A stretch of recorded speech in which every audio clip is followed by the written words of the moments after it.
tuloy-tuloy na yung sinaw na sila ng mga pagdating sa ano po, SM mo. Hindi ka po magaling yung batang ng mga boto. Kaya mo, release ko tayo. Yan ang aking sa inyo, nakita mo yung puso niya, nasa tayo na nakausli. Pero sa namin ko tinatang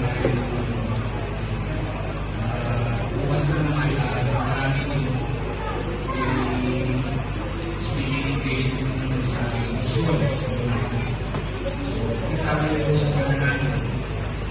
In other words, yung mga sa church natin,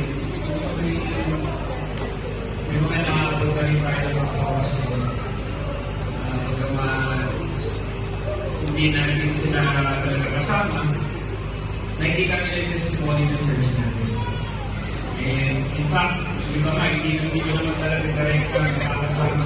Pero sa mga member natin, sa mga member natin sa mga may konektado rin sa pastor eh. May hindi sa pastor. Hindi pala yung pastor din kayo. Salamat po sa mga testimony ninyo.